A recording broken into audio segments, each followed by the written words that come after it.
একটি পরিবার আজ তাদের প্রিয় সন্তানকে খুঁজছে।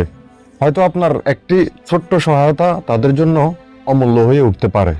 ছেলেটির নাম মোহাম্মদ শিমুল। তিনি প্রায় গত 2.5 মাস ধরেই নিখোঁজ। তিনাকে পাওয়া যাচ্ছে না। তার স্থানীয় ঠিকানা চাঁদপুর, তেলিপুকুর, সেনবাগ, নোয়াখালী। এখনও তার কোনো খোঁজ খবর পাওয়া যাচ্ছে না।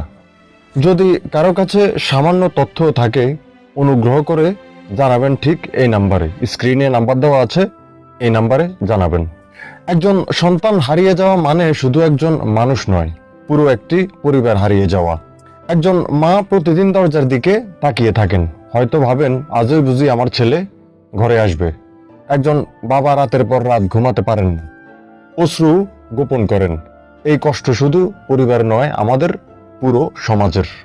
রাসূল সাল্লাল্লাহু আলাইহি সাল্লাম বলেছেন, মুসলমানরা এক দেহের মতো। শরীরের একটি অঙ্গ ব্যথা পেলে পুরো শরীর কষ্ট পায়।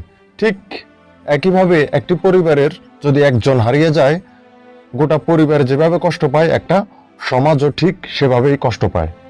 তাই আমাদের চিন্তা করতে হবে যে আমরা সবাই এক দেহের মতো। শিমুল হয়তো এখন কোথাও অপেক্ষা করছে আপনার খোঁজে, আপনার সাহায্যের জন্য।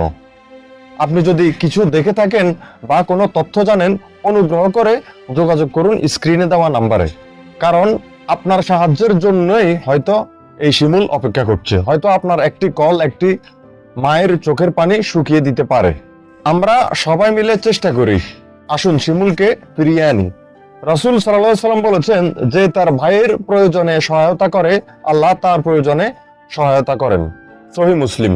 এই ভিডিওটি শেয়ার করুন যেন খবরটি প্রতিটি মানুষের কাছে পৌঁছে যায়।